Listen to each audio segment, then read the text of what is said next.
106.5 เมกะเฮิรตซ์ได้ตั้งสัญญาณณวัดบุญยวาทวิหารพระอารามหลวงนะโดยมีพระเดชพระคุณหลวงปู่พระราชธรรมลังการที่ปรึกษาเจ้าคณะภาค 6เจ้าวาดวัดบุญยวาทวิหารและหลวงพ่อพระครูอนุสาสวรธรรมหลวงพ่อรองเจ้าวาดหลวงพ่อเจ้าคณะอำเภอเมืองลำปางได้ฮือกันอนุเคราะห์และสนับสนุนการติดตั้งสถานีวิทยุเพื่อการศึกษาเพื่อการเผยแผ่นำธรรมะจากพระนักเผยแผ่จุตนจุองค์ตั้งแต่เวลาตี 3ก็ได้เชื่อมสัญญาณไปตังคลื่นสีขาวเพื่อชาวประชาโดยเมตตาธรรมของท่านอาจารย์พระครูอภิวัฒนวิกรมผู้อำนวยการสถานีเปิ่นก็ได้จัดพระนักเทศน์ออกรายการตั้งแต่ตี 3เป็นต้นมาแล้วก็มีทั้งพระนักเทศน์พระนักเผยแผ่ของจังหวัดลำปางเขาก็ได้ถ่ายทอดออกรายการกันในเวลา 8 โมงถึง 9 โมงก็มีและนอกจากนั้นเขาก็ยังฟังสาระสำคัญเกี่ยวกับสุขภาพเกี่ยวกับการอ่านรักการอ่านโดยดีเจลุงโบและก็ดีเจรัตดาก็ได้นำสาระดีๆมาออกอากาศให้กับศรัทธาท่านผู้ฟังทั้งหลายแล้วก็พอเวลาบ่ายโมงก็ได้พบก็ได้ปะกับท่านผอ.สถานีวิทยุท่านอาจารย์ดร.จิรศักดิ์ปันลำในรายการอย่างก่อนสนทนาชะตาชีวิตเอกแล้วก็มีช่วงประชาสัมพันธ์จากดีเจน้องๆจากวิทยาลัยสงฆ์นครลำปางมีข่าวสารงานบุญอันใดจากวัดวาอารามต่างๆที่เพิ่นได้ขอให้ตั้งวิทยาลัยสงฆ์ได้เป็นสะพานบุญเป็นกระบอกเสียงได้กระจายข่าวสารให้ศรัทธาได้ทราบและก็จะได้ไปร่วมอนุโมทนาด้วยกันแล้วก็เวลา 5 โมงแลงเขาก็มาพบมาปะกันในรายการศิลธรรมกำเมืองก็มีทั้งเอาสาระธรรมมานำเสนอในภาคภาษากำเมืองคือเป็นไปตามชื่อรายการรายการศิลธรรมกำเมืองและทุกวันอังคาร วันพัดวันเสาร์ก็จะได้นำธรรมนิยายปื้นบ้านล้านนาซึ่งคับขานเทศนาโดยเมตตาธรรมของหลวงพ่อพระครูอุดมศิริทัตน์หลวงพ่อเจ้าคณะตำบลตุ่งฝายเจ้าวาดวัดสิริภูมิมาตำบลตุ่งฝายอำเภอเมืองจังหวัดลำปางหลวงพ่อก็ได้เมตตาธรรมอัดธรรมะแต่ละผูกแล้วก็ส่งมาตั้งหลายคือพระอาจารย์ได้นำมาเปิดให้กับศรัทธาทั้งหลายได้ฟังก็ยังนำเสนอกันในเรื่องของชื่อว่าแมวขนคำอยู่แมวขนคำก็ผูกสุดท้ายแล้วนะวันนี้ติดตามรับฟังดีๆศรัทธาอยู่ตั้งบ้านตั้งจองวันนี้ตอนอวสานแล้วสำคัญตอนอวสานเนี่ยทุกเรื่องเปิ้นก็จะได้มาสรุปให้ฟังว่าในพระชาติพระโพธิสัตว์ที่เปิ้นได้ เสวยพระชาติตามเนื้อหาเนื้อเรื่องนั่นเมื่อมาเป็นชาติปัจจุบันไผเป็นตัวละครไอ้หยังไผมาเกิดเป็นไอ้หยังเนี่ยเราก็จะได้ทราบกันในวันนี้ในวันนี้ก็ล้วนแต่เป็นการบำเพ็ญบารมีธรรมของพระโพธิสัตว์ทุกๆองค์ที่ก่อนจะได้มาประสูติมาเสวยพระชาติเป็นพระพุทธเจ้าในปัจจุบันก็ขอถวายความเคารพนับถือครูบาอาจารย์ที่ได้รับชมทาง Facebook ไลฟ์แล้วก็ศรัทธาญาติโยมทั้งหลายที่ชมทาง Facebook ไลฟ์หลายผู้หลายท่านก็ตักมาทาง Facebook ไลฟ์ตัววันนี้ก็Facebook ไลฟ์ก็จะเป็นแนวนอนจะเป็นแนวนอนกูเตือนนี่มันเป็นแนวตั้งก็ได้รับคำแนะนำต่อก่อนนี่เปิดแนะนำว่าแนวตั้งดีเพราะว่าออก Facebook ไลฟ์เนี่ยมันแนวตั้งเนี่ยมันจะได้หันตัวชัดๆได้หันเต็มตัวอีกเท่านั้น ที่นี่ก็ได้รับคำแนะนำวันนี้ก็ได้มีโอกาสสนทนากับท่านอาจารย์พระครูสมุวิสุวัตรจากสถานผู้อำนวยการสถานีวิทยุคลื่นวัดไฟหินตำบลสุเทพอำเภอเมืองจังหวัดเชียงใหม่เป็นกวันแนะนำว่าเป็นก็เมตตาธรรมนะท่านอาจารย์พระครูสมุวิสุวัตรเป็นก็เมตตาธรรมข้าวใดตีผมอัตมาภาพได้ออกรายการศิลธรรมกำเมืองเปิ่นว่าตั้ง ตั้งสัญญาณจับไว้นะถ้าว่า Facebook ไล่ของพ่อครูพานุวัฒน์ขึ้นมาได้เนี่ยตั้งคืนสถานีวัดไฟหินปกติจะหันพอดีแล้วปกติจะได้เชื่อมสัญญาณจาก Facebook ไล่ไปสู่สถานีวิทยุ104ก็หาของขึ้นวัดไฟหินเพื่อสถานตั้งเชียงใหม่ได้มีโอกาสได้รับชมรับฟังรายการศิลธรรมกำเมืองไปด้วยกันวันนี้ประกอบได้เมตตาธรรมแนะนำว่าท่านพระครู ขอให้ปรับเป็นแนวนอนจะดีมาก เพราะว่าเปิ่นเอาไปเชื่อมกับ YouTube เนาะเอาไปเชื่อมกับ YouTube แล้ว YouTube เนี่ยมันจะเป็นจอแบบแนวนอนเหมือนจอทีวีของเฮาเนี่ยที่เฮาชมพออย่างตั้ง YouTube มันจะเป็นแนวนอนเนาะเปิ่นว่าถ้าเป็นแนวนอนเนี่ยมันจะได้ภาพที่เต็มจอพอดีถ้าเป็นแนวตั้งข้างมันก็จะเหลือมันจะเหลือมันก็ดีคนละอย่างนะก็วันนี้ก็เลยปรับเป็นแนวนอนตามคำแนะนำของท่านอาจารย์พระครูสมุวิสุวัตรที่จริงโดยส่วนตัวนี่ก็รู้จักกันมาเมื่อเพราะว่าสมัยก่อนนี่ก็ได้อยู่ที่เชียงใหม่เนาะก็ได้มีโอกาสพบปะกันตลอดนะท่านอาจารย์ประกอบเป็นคนลำปางเหมือนกันนะ ก็วันนี้ก็จะได้นำทำนำทำแมวขนคำผูกที่17เนอะมาเปิดมานำเสนอให้สถาท่านผู้ฟังทั้งหลายทั้งที่อยู่ตั้งบ้านตั้งจองฟังตั้งขึ้นสถานีวิทยุ FM 106.5 เมกะเฮิรตซ์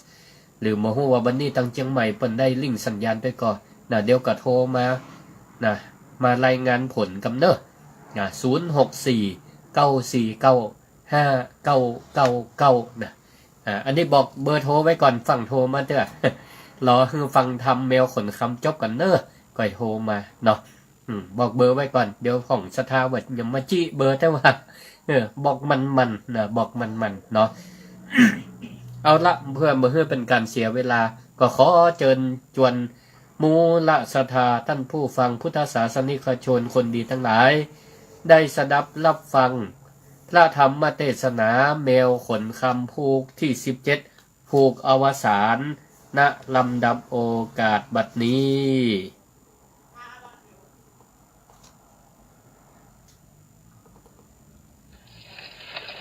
นะโมอันตันสัมพังกาวันโตอันละโตสัมมาสัมพุทธัสสะตั้งตาสัมเตงปุระลานจาหัตเทงนิสิทิตัวอัตตาโนปุตตังโปนทิสัตตังอุปปัสสังกาปิตวังปะกาปิติสา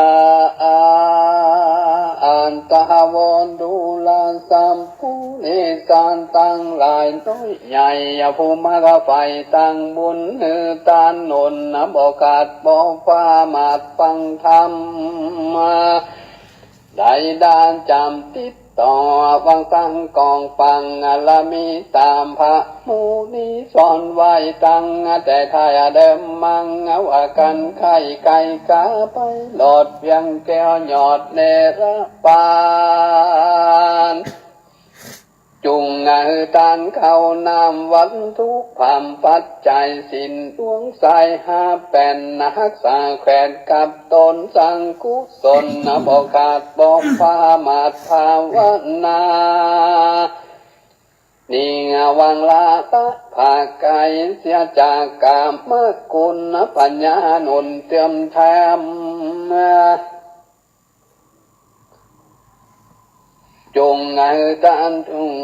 เปลี่ยนพร้อมพำตั้งดีขันติมีอดกันสันจะมันตามธรรมอันที่ท่านนำมันแก่นเมตตาแม่นตามกองอุเบกขา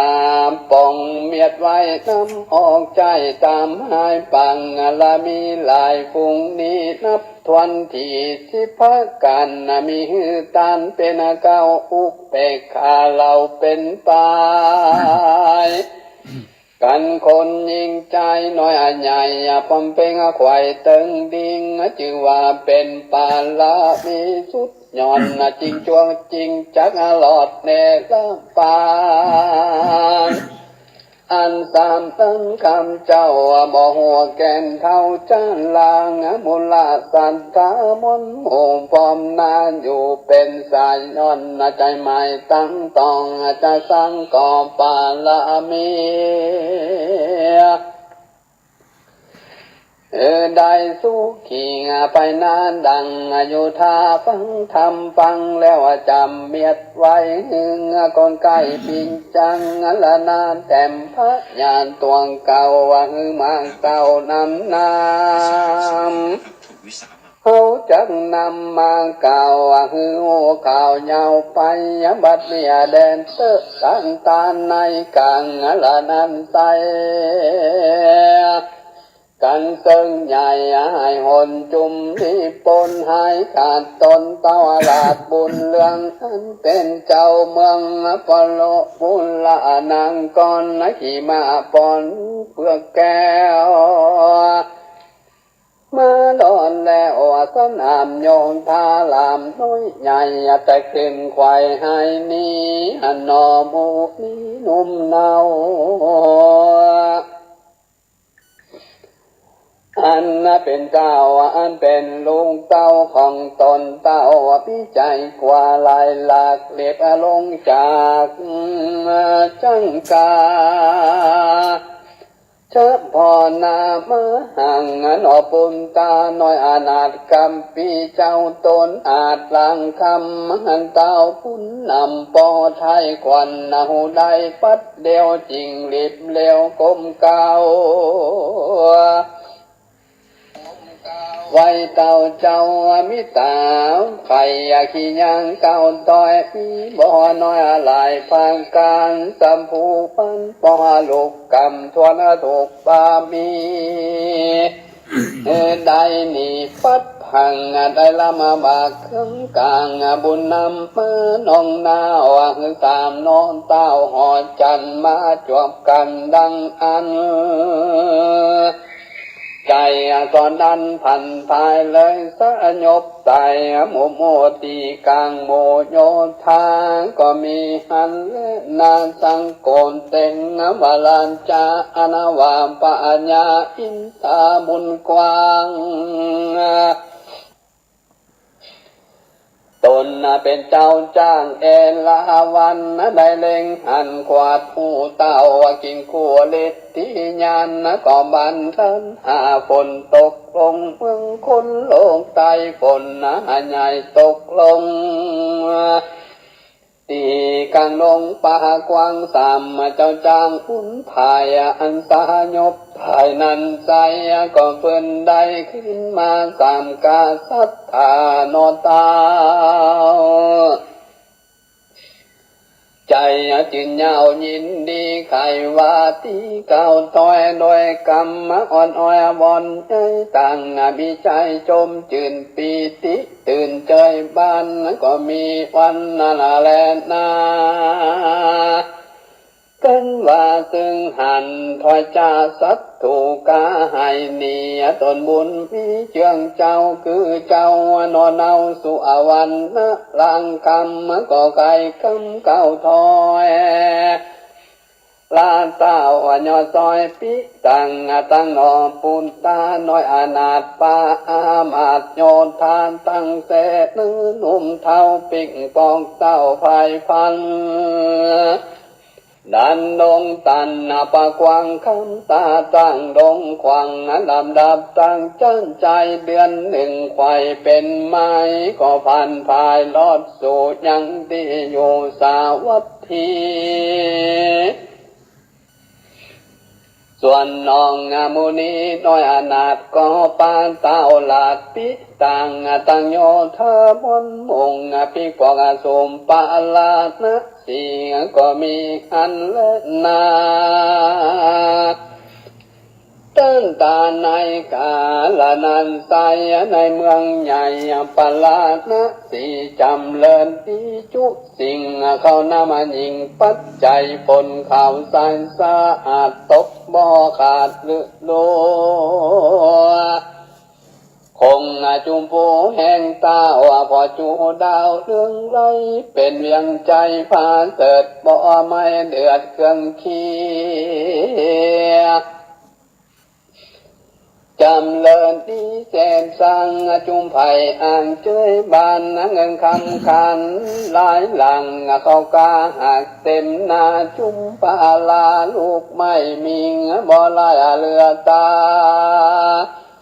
คนไปมาละลานเตียวเข้ากาดหาความเบาสาวหนัวหากูมอนเล่นอยู่อุยญาณดอกไม้เพิ่นเรือแลแม่เพิ่งแผ่ปิ้นจอนเกสรดอกไม้ตกน้อยใส่ปอมเพื่อลูกอ่อนเลยเล่นเล่นฮุบวิ่งเต้นเป็นสายคนจริงใจหัวร้องเสียงปีกองเปียปาดดังบอกขาดยามวันเป็นนี้รันจะใจฟังได้ส่วนสาดีพยานนี่เกิดก้อยก็ตัวถอยหายหนจุมมูจนหาวาหัดบ่ลูญาผ่านกันอันใดบ้านเมืองใส่บ่เศร้าคนหนุ่มเท่าเจอบ้านน้องปฏิจันกุญใหญ่ปฏิบัติใจตามกองบ่เลียป้องคำคาแก่งไผ่ฟ้าพระอาจารย์เต่าอุดสั่งก็สร้าง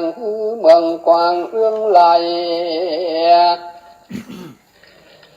เลกนิไก่ตั้งบาปอนาคาหยาบมัวตำตาสะธรรมพาเสดสิบคอเลิดดวงใสปฏิบัติไปบ่ขันและยังผู้วาดกำสอนเจ้านางก่อนมนมงได้ความหูตามลายวัดอุลานตันตั้งหลายเคยใหญ่น้อยมักไปหอยต่างดีได้สุขขี่จัดนี้บ่มีเตียสงสัยหรือตายไปภาคนางบ่ตามจากครึ่งกาเฮาจักจำบอกเก่าหือหูข่าวตามลายว่าคนยิ่งใจหนุ่มเทาบอกว่าจักเป็นโคตรเงากะสัดทางคนอานานทางต่ำก้อยทุกจองอาหอยเครื่องขี่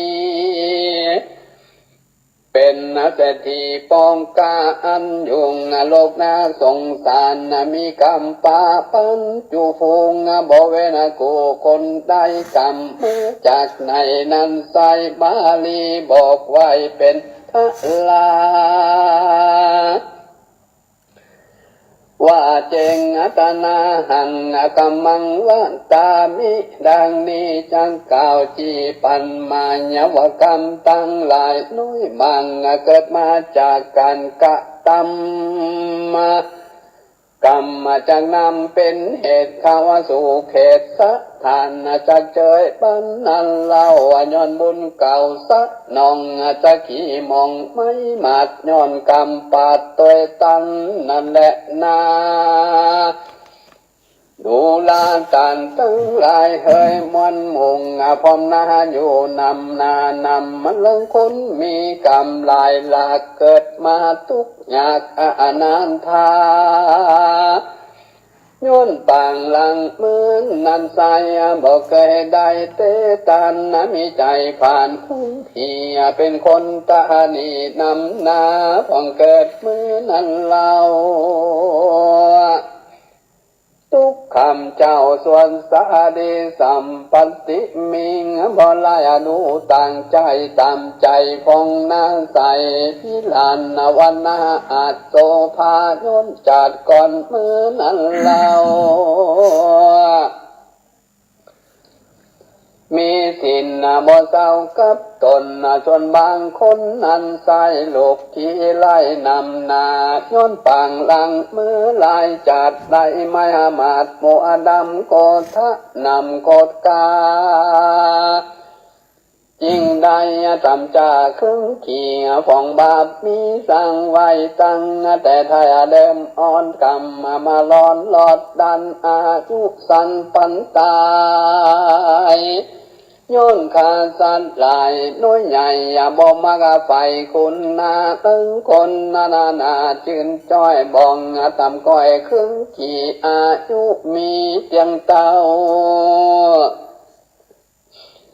วันนาเหล่าโซภาย้อนปังหลังมือนั้นตนบ่ให้หดใจหันบ่ตอนละเหมือนแหวะขาสัตว์ปฏิบัติแต่กองธรรมมามีสินจำบ่ขาดเกิดมาจานปัจจุบันบุญตัวให้ตันทรงอยู่จริงได้อยู่ตีครั้งและนาบ่เต้าแต่นั้นเจ้าจุมปูหลานยังได้โอวาทสอนใจให้เจ้ายังใจหนุ่มเท่าได้หูเงินเก้าตั้งเต้วอันจังแล้วไปหล่อนเวียงแก้วหยอดเนละปานคือตานังมีหือตันเป็นเก้าสีลังมีสินบ่เศร้าหักษาปาลีจางกาสลาดาง่ายโดยง่ายตันไปอันจะวังมีใจใส่อันเสือยาได้พิธรรมมามันตะวังมีใจนำมาอ่อนน้อมหูกลมก็มาวันตาแก่คนนาบนหมู่ทวนนากูยิงใจตะโป่งมีเปลี่ยนหลายจะใจสร้างบุญไว้นำนาดีวังลาละบาปอันกาหยาบอาธรรมโกเทาบ่ใจดำคนกลางบ่ดาว่าคนใดเนื้อตาใสฟองแก้วไผ่หันแล้วเจยบานหิงสังบ่สาเพิ่นใจยาบอกคำลามหิงสังแก่ป่าเจอไฟฟ้าทุกคนนาลูกกิ่งขันติอดใจดีเยินกันพอดวนสันโกทางอดนานนาเวียการอดปามึงพระญาณอันมาปาดอินสิงอวิอโลนตะนังบ่มีใจงอนงอมมีใจบ่งใจดีเมื่อยุดใหญ่บ่ทรงไม่เมื่อยุดหายมีสัมปาติลายบ่จืนจ้อยสัมปาติถอยบ่มองทีบ่ลาวีตอบสายบ่หยาบลายตาลนสังกุศลมากว้างบ่นีห่างตั้งตันทำสิฟะกันนิสัยกันปังติบันได้ตามกองยอมสมปองไฟห้อยใต้จืนจ้อยเจยบ้านนอนตาลงยันจุมือผู้หลาดได้โอวาจาสอนเจ้าอนกรนมาเท่าฟังโนฟ้าเจ้าไข่ปันเข้าปานกันตึงโมจังกะอูกำงามว่าจักกะตามจุอย่างจักไฟอังตึงดีดีเป็นนี่ตั้งบามอันการหยาบนานนาเจ้าป่าละน้อยใหญ่สุขมันไข่ยิงใจสามอาลานหลายแต่เล่าปังเมื่อน้องป่าเจ้าเป็นพันยาเจ้าป่า ลาไก่ไก่ยอมกราบไว้สมปานน้ำปันนาการลายแรงมาพื้นแผ่ตึงวันเป็นนี้ลันจานใจบอกเวนไว้วันใดก็มีหันและนาตะโตปะทานแต่นั้นไปนานนับอันกว่าหลายปีตาปัวลิงสุทันตานาลาดปอเจ้าน้อยนาดพุทธา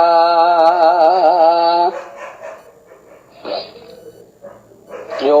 พังกาคุณใหญ่ทรงบ้านควายเมินนานตันผู้บ้านเต้าเจ้าก็ถึงแก่เท่าลุยลาเปลี่ยนแปลงจังหอยเมียที่แปลงจงหอยลุยการก้อยมันละนานองปุตตาเจียงเจ้าบ่ละอีกเก่าโบราณก็ทรงสักการเลิกสาตามก้าวห่างประเพณีเผ่าเจ้าผู้ที่ตั้งลานบ่ได้ขาดอันใดก็มีหันเลนาที่นี่จากวันนาจะหลอดถึงเจ้าหย่อนบุญนำมาสู่วันอาลังคำปีเจ้าอันมังจ่อยนอนเนาตาลงยานผาดซึกหันเมียนแล้วก็ขึ้นสู่ยังแก้วสาวัตถีดวงกำเตฟีน้อยนานในผ่านศาสตร์หอจันสุขึ้นอันคำเจ้าบ่อทรงเศร้าการใส่ลงกามภัยพายันบ่มาปาดเบียนขี้เจ้าเอ่ยปุรีใหญ่กว้างบ่ห่างล่างสิ้นคำเหมือนอานำแต่เล่าก็ถึงแก่เจ้าจันลาได้มังละนามวยมังไปสู่สร้างเมืองสะวันก็มีอันและนาทรงโพธิสันโตอันบานอมปงติสันเจ้าจุมภูลาดโยผ่านสัตสะเวยสี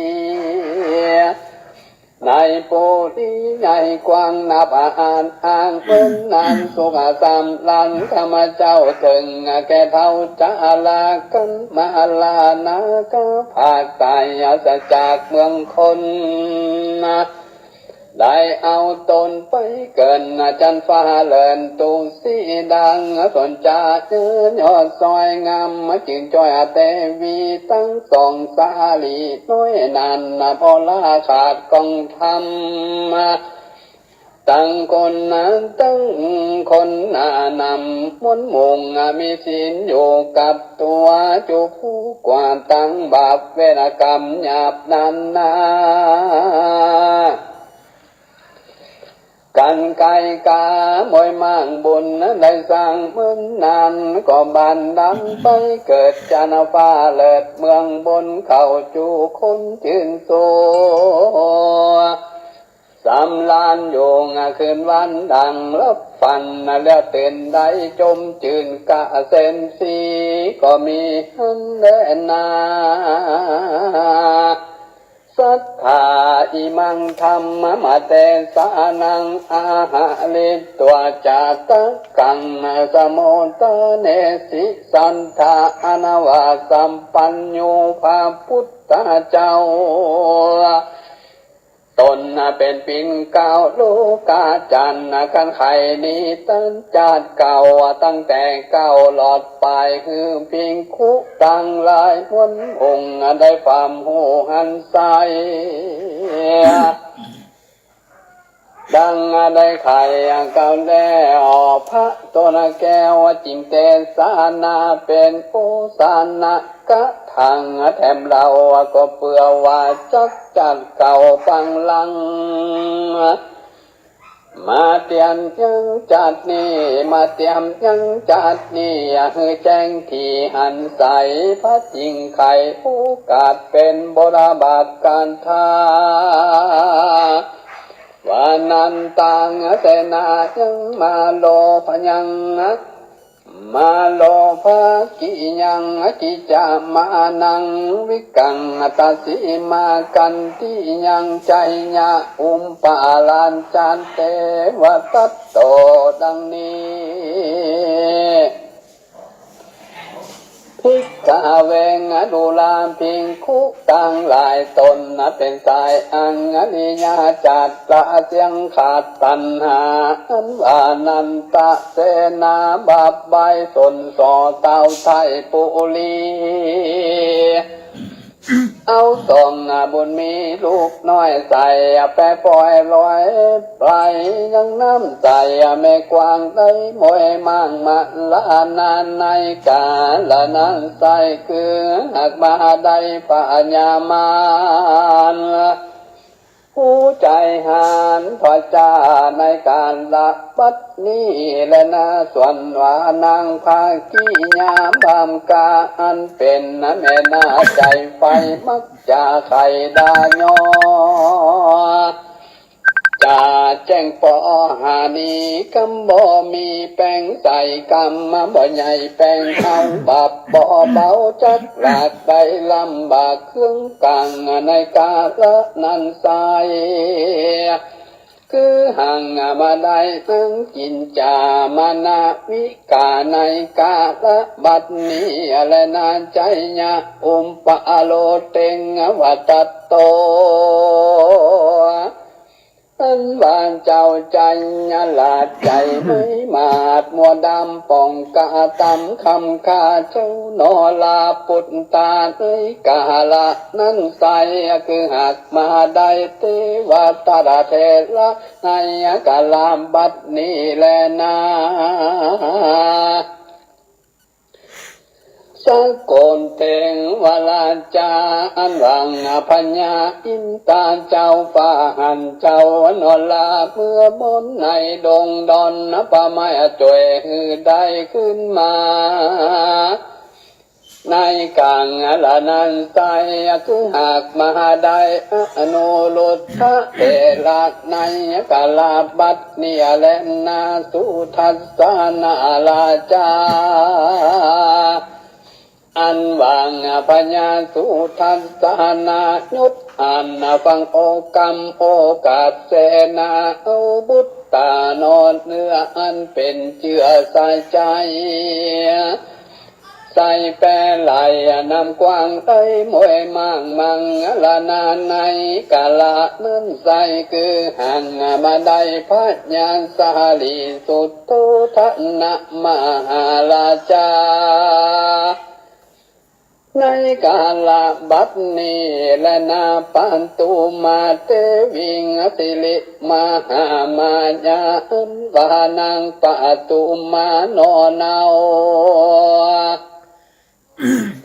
แม่ทรงเจ้าบุญนางในกาละนางใสคือหังบาไดทังสะดิงมหามายาเมตตาทังกตะใน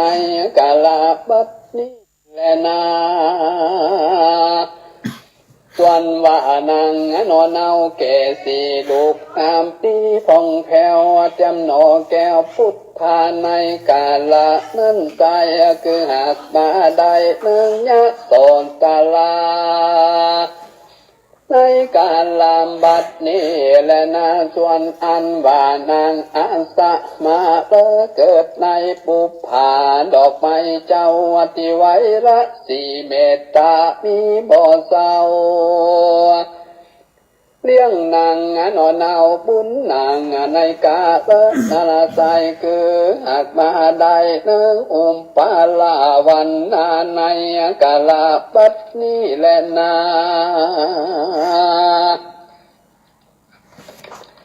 ส่วนอันบาสสิงผู้เท่าหันนั่งนอนเอาดอกในดอกบัวเอามาปัดปัวเลี้ยงไฟใส่ที่นางนาราไทยว่าอาสมาลาในกาลานันใสคือหากมาได้มหาสาลิบุญตะเทละในกาลาบัดนี้แลนา ส่วนอันวังปัญญาเมียวคนคำนั้นเราอันเป็นพี่เจ้าน้องพุทธาไปลุ่นมังบ่ไล่กำตั้งไว้เที่ยงขาดได้กำจานเป็นคนได้นั่งบนแท่นแก้วฟังเกิดแล้วเป็นปัญญาในกาลนั้นใสคือหากมาได้มหาโมกขันลานะเทระในกาลปัตนี้แลนาจุมปูลันจะกุมมาโลอาหะเมวาโลกะนะโทอนาวาเจ้าจุมปูลาดกุมารบุญสมปันน้องนาวพามาเป็นดาวจุมปูบุญกรรมจุงบอกขาดได้เป็นเต้าลานปาลานะสิ่งสอนเจ้าปูลีมนมุงได้ความหูกองธรรมมาเป็นต่างดำบนเจ้าเจ้าไฟใจใจเปิ้นสาธุการสักเจ้าไข่เป็นดาวฝ่าสุนทาในกาลานันใจคือห่างมาใดพระตัดห่างกาตาตนเป็นอดีจังตีเปิงแก่โลกทั้งสามในกาลาบัดนี้แลนาเสสังจะนังพุตตมปันลิอาสาส่วนเสนามานาปจาลาดยิงใจมีดวงลายมวลหมู่อันตั้งอยู่ตามธรรมมาที่สินจำบอกขันบอกฟ้ามาตรสาในกาลนั้นใสคือหากมาได้ปุนตะบอนลลิสันตังสิงมีพิงคุแลมพิกคุนีอุปังสกาอุปาสิงการในกาลาบาลานีและนาตุมเหภาวันตังมุลสันตาตั้งหลายมวลหมู่อันนั่งอยู่ฟังธรรมมาได้ดาจำมุดบานบ่ได้ขาดสูญหายเป็นธรรมะนิยายพระเจ้าเสริมมาแต่ก้าวเหมือนมาจุงปีจังละนาสันทีแม่นเตียกองดีต้นไม้ยอมมีปีกเปลือกเปียเปลือกจุงเหือเลือกเอาในบทบาทใดเป็นปีจุงหลีกลีดีไกบทบาทใดเป็นแก่นหันว่าแม่นต้องทำรายการวิทยุหลัง6 โมงโทรหาครับจุงได้นำมือเราคือคนโนมาเท่าลายลามแล้วปันติบัตตามจะใจเพื่อคือได้สวดสาดีแต้มปานละมีตัวเก่าคือมังเต้าน้ำนาแม่นอยู่โลกโลงไตบ่เดือดไม่เครื่องขี่แม่นตายนี่ก็ผักดำจินาจากเมืองคนได้เอาตนไปเกิดที่ผาเสดเดงละปานอันสำลันข้ามาเจ้าบ่หูแกนเท่าจันลางของสตาน้อยใหญ่ทวนหน้าควายยิงใจสุขสบายเตียงเต้าอย่างโศกเศร้าการอะไรรู้การภัยปาหยาดยามาปาดในตนโคกังคนใหญ่น้อยอย่างจองหอยเพี้ยนขีอุบานนิ่งอย่าใจเจ็บป่วยอาใครอย่ามาหาแม่นผ่าตาไก่ใดมาไฟอันใดบ่ดีไก่จากธรรมมาขอสมกรรมกูเชื่อดังไฟเอื้อพันธนาจุคนเด็ดเตนิดที่ตั้งขี้ยาสังวันนาวิเศษจาห้องเห็นจุมพัวลานปัญญาเปียวคนคำพวกวัน17อันเป็นผูกปายสุดซอยบละมนกาละคนเต่านี่ก่อนแล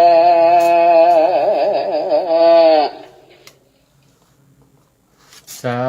ธุสาธุสาธุพระธรรมเทศนาปื้นบ้านล้านนา เรื่องแมวขนคำผูกทวน17เป็นผูกอวสานสุดเสียงเต่าอีแล้วนะจบอวสานละกราบขอบพระคุณในเมตตาธรรมของหลวงพ่อพระครูอุดมศิริทัตน์หลวงพ่อเจ้าคณะตำบลตุงฝายเจ้าวาดวัดศรีภูมิมาตาส้มปอยตำบลตุงฝายอำเภอเมืองจังหวัดลำปางในเมตตาต่อรายการศิริธรรมกำเมืองมาโดยตลอดบ่ว่าจะเป็นธรรมะพื้นบ้านล้านนาเรื่องใดก็ตามตั้งแต่เริ่มเปิดรายการศิริธรรมกำเมืองตั้งแต่เดือนตุลาเป็นต้นมาบ่ว่าจะเป็นเรื่อง จักกะข้างคำเนาะแมวขนคำอย่างแหมแล้วก็นางเก้าห้านเนาะก็หลวงพ่อได้เมตตาทำอัดเสียงส่งมาให้ตลอดนะก็เสียงนี้ตึงสถานลำปางเชียงใหม่ก็ได้รับฟังไปพร้อมกันขอบพระคุณท่านอาจารย์พระครูสมุวิสุวัตรนะผอ.สถานีวิทยุนะคลื่นวัดฝ่ายหินได้เมตตาเชื่อมสัญญาณให้สถาตังเชียงใหม่ได้ฟังสถาก็อาจจะบ่ค่อยคุ้นทำนองเนาะเพราะตังเชียงใหม่นี่เป็นห้องว่าทำนองเป้ากล้วยใบส่วนลำปางนี่ก็จะเป็นมะนาวหล่องของนะมะนาวหล่องของก็ดีดั้งเดิมนี่เป็นห้องว่าแมงปู่จมดวงนะแล้วก็ตอนจบก็เหมือนกันนะตอนจบเหมือนกันตอนจบนี่ลำปางนี่จะลงท้ายด้วยว่าก็บังคมสมเล่นสารเด็ดแล้วเต่านี่ก็แลอีนะนะก็ตะกี้ศรัทธาเปิ่นจะโทรมาเป็นสายแรกโทรมาใหม่ไม่คุยแม่คุยห้อยหีเนาะบัตันฮับสกรรมโทรมาใหม่เนอะ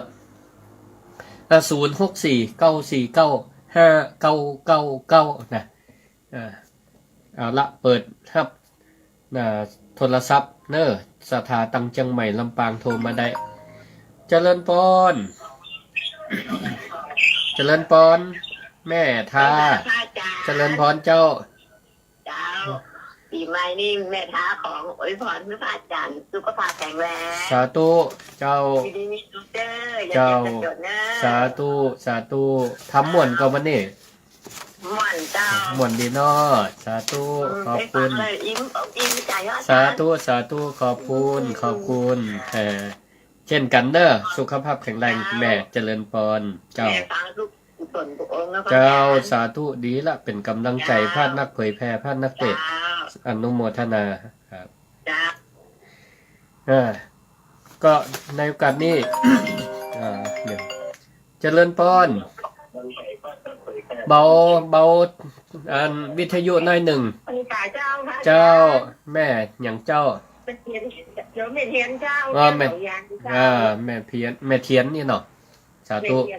บ้านหนองยางสาธุเจ้าอยู่บ้านจะไปยอมเลยเป็นท่าให้ได้สาธุเจ้าโอ้ทำมันนี่ม่วนดีเจ้าม่วนเนาะจบแล้วนะเรื่องอะไรอย่างต่อไปก็ติดตามรับฟังเน้อเจ้าก็เทกับพังกันจะหลายสาธุดีละปีมังญาโนเก่งอะไรกันเรื่องพระอาจารย์สาธุเจ้าสาธุเจริญพรเจ้าเจริญพรแม่แก้วเจริญพรเจ้าสวัสดีปีใหม่เด้อเช่นกันสวัสดีปีใหม่สุขภาพแข็งแรงนะ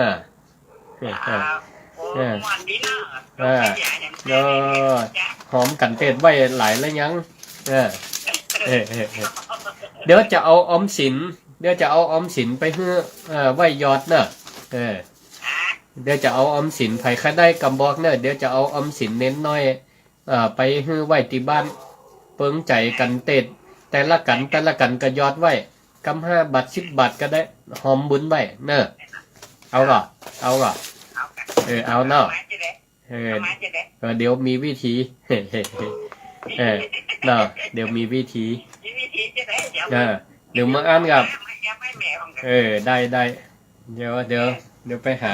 ไผ่ขาได้ผ่องรวบรวมตั้งบ้านกัดปงน่ะ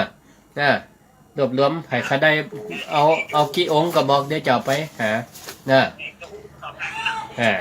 สาธุ เจ้าเจริญพรแม่เจริญพรเจ้าเจริญพรแม่คำมีเจ้าเจ้าเจริญพรเด้อ จบไปแล้วแต่แม่ผลคำนะ จบพอดี17ผูก ผลทำดีจึงได้ดีนะ เนาะนั่นน่ะก็ธรรมะย่อมชนะอาธรรมเนาะสาธุขอบคุณติดตามรับฟังเนอะสาธุเจริญพรสถาตะกี้ไผพลาดบ่ได้โทรมาหรือว่าสายมันจนกันโทรมาใหม่0649495999นะในช่วงรอสายนี่ก็ขอโอกาสประชาสัมพันธ์เนอะนะงานบุญกุศลอันยิ่งใหญ่นะงานปฏิบัติธรรมของพระนิสิตวิไลสงฆ์นครลำปางวันที่19ถึง28มกราคมจะถึงนี้เนอะเจริญพรเจริญพรแม่บัวไขเจริญพรเจ้าสวัสดีปีใหม่เจ้าจำเสียงได้แล้วก็ทั้งมวลดี สาธุ แล้วนางเอาอย่างนอก เอาอย่างแหมเดี๋ยวเสาะทำกัน เสาะทำกันว่าจะมีหูแม่คำหวานเปิดดังขอมากะได้เลยจัดให้ปกติเปิ่นขอเพลงเปิ่นยังมีติ๊บอ่ะเปิ่นขอเพลงมันอันนี้มีติ๊บกันเนี่ย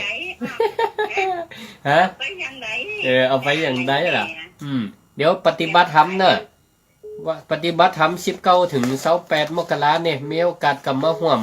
มาทำบุญกับพระนิสิตเปิ้นเนอะเป็นยังอันเดียวเอายังก็หลงเนี่ยจะได้ไปเอาไปก็ได้มาเอาไว้ล่ะฝากอาจารย์ชาติก็ได้เนอะฝากอาจารย์สมชาติก็ได้หรือสะดวกจะได้หรือจะให้ท่านพ่อครูไปเอาก็ได้พระอาจารย์ไปเอาก็ได้เนอะถ้ามันมีหนักแล้วมี2-3คนเป็นยังครับฟังกันได้เนอะสาธุขอบคุณแม่เจริญพรเจริญพรแม่ศรีกูลเจริญพรเจ้าแม่ฟังคำสาธุม่วนดีกะเนาะเจ้าไปเห็นละติดตามรับฟังต่อไปว่าจะเอาทำอย่างมาเต็ดเนาะฮะเดี๋ยวจะเปิ่นได้ยินอยู่ก้าเปิ่นฟังอยู่ว่ามาเลยแม่ปั่นก่อนนะสุขภาพแข็งแรงนะอายุยืนยาวเลยเช้าของพ่อภาษานะสาธุเสียงดีตลอดไปเนาะขอให้หลวงพ่อเสียงดีขอบคุณนะเจริญพรนะเจ้า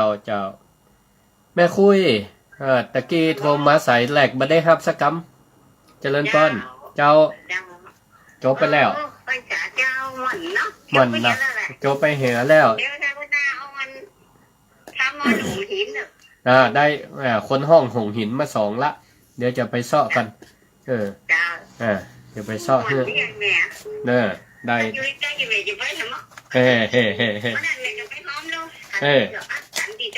เนาะโอนุโมทนาตีอันรักเมืองนะฝากบอกบุญไปด้วยเนิร์ดเนี่ยเดี๋ยวเจ้าพระนิสิตเปิ่นจะปฏิบัติธรรมเข้ากำนี่แม่วันที่19ถึง28เดือนเนี่ยเนอะที่วิไลสงฆ์นครลำปางน่ะจะไปได้หอมมาเป็นเจ้าภาพพัฒหารน้ำปานะพระนิสิตเปิ่นก็ได้เนอะสาธุเจ้าอนุโมทนาเจ้าเจริญพรเจ้าพันตัดแก้วป่าไม้แดงดอยสะเก็ดเชียงใหม่โอ้มาไก่เจ้าทำได้สุนตันมาแล้วปีใหม่นี้ก็ขอให้พระอาจารย์มีสุขภาพร่างกายสมบูรณ์เป็นมิ่งขวัญของญาติโยมทุกคืนทุกสายเนื้อเจ้าสาธุขอให้แม่เช่นกันเนอะสุขภาพแข็งแรงเนอะสาธุเป็นกำลังใจฟังรายการธรรมะด้วยกัน สาธุขอบคุณเจ้าเจริญพรทางเชียงใหม่ก็โทรมาลำปางก็โทรมานะ0649495999นะ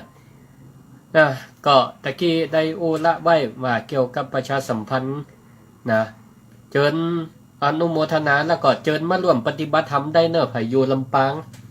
สะดวกนะมาปฏิบัติธรรมกับพระนิสิตได้เนอะวันที่19ถึง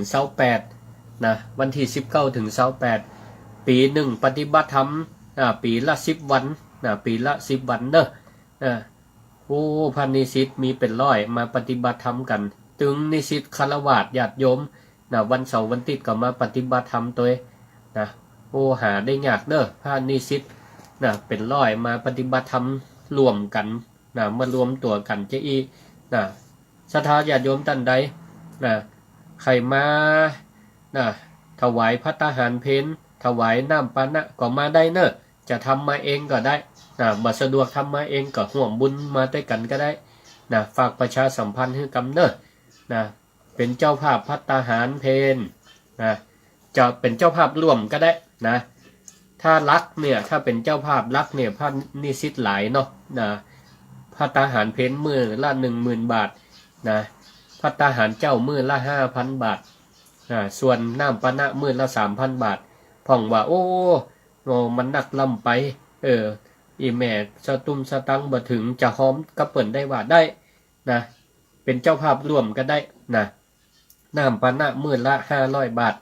นะภัตตาหารมื้อละ 1,000 บาทหรือตามกำลังศรัทธาเนี่ยตามกำลังศรัทธาได้เนอะก็แจ้งมาได้นะหรือจะฝากหอมมาก็ได้นะฝากหอมมาก็ได้เนาะตั้งแต่วันที่19ถึง28นะเดือนมกราคมนี้เนอะหรือท่านใดสะดวกนะใครมาปฏิบัติธรรมกับครูบาอาจารย์พระนักเทศน์พระนักเผยแผ่ก็จะมาเหมือนกันวันนี้อาจารย์พระมหาสมชาติก็ได้มาประชุมด้วยกันนะเกี่ยวกับการจัดงานปฏิบัติธรรมของพระนิสิตนะฝากครูบาอาจารย์เป็นมาก็ได้นะใจอยากใครฮือศรัทธามาห่วมปฏิบัติธรรมด้วยกันนะนะมันมีค่าใช้จ่ายมันมีค่าใช้จ่ายใดๆทั้งสิ้นนะแต่ถ้าใครจะร่วมให้ร่วมพร้อมร่วมเป็นเจ้าภาพก็ยินดีนะอนุโมทนามาปฏิบัติธรรมด้วยกันมีพระวิปัสสนาจารย์นะประจำจังหวัดลำปางนะเป็นต้นว่าท่านอาจารย์พระมหาอดิศรอคาวุฒโธนะเจ้าวัดกูคำอาจารย์ประจำวิไลสงฆ์นครลำปางนะเป็นพระวิปัสสนาจารย์เนาะปฏิบัติธรรมนี่ก็ เป็นการมาอยู่กับปัจจุบันนะมาอยู่กับปัจจุบันเนอะฝึกจิตฝึกใจอยู่กับปัจจุบันนะเขาก็ตลอดวันนะเขาก็อาจจะจิตมันฟุ้งซ่านไปพ่องนะจิตไปเกาะไปยึดนะกับสิ่งรอบกายภายนอกนะต่างๆนะเขาก็มาอยู่กับปัจจุบันนะละกิเลสตั้งหลายพ่องเนาะมาปฏิบัติธรรมมีสติอยู่กับปัจจุบันเนอะเอาละรายการสิริธรรมกำเมืองวันนี้ก็ต้องขอหลวดขอลาศรัทธาไว้เพียงเท่าอี้ก่อนเนอะสิทธิกิจจังเกิดสังบ่ข้านสมใจกูด้านนาคือใดดังคิดสมฤทธิ์ที่หนาตามพาธนาเงินคำกำแก้วไหลหลังตัวมาเป็นทองผ่องแผ้วมีสุขเลิศแล้วดวงไทยสิทธิกำมังของดีมีใจสมมโนไมใฝ่คิดสิทธิเตจังอุดมเดชฤทธิ์ตัวสารทิศมีคนสรรเสริญสักสูงยิ่งฟ้าเลิศล่าหงเหินขอฮื้อจำเริญแต่ตักสิทธิลาพังสิ่งยังชอบฮักฮือลุหลังอันไหลมางัวควายสิงทรัพย์จังมาวัฏฐาของในโลกาก่อปันฮือใดมโนนังนึกก็ได้ดังใจสมดังปอนใจตีได้ปันฮือตีอาตมาปันฮือขอลาไปก่อนแล้ว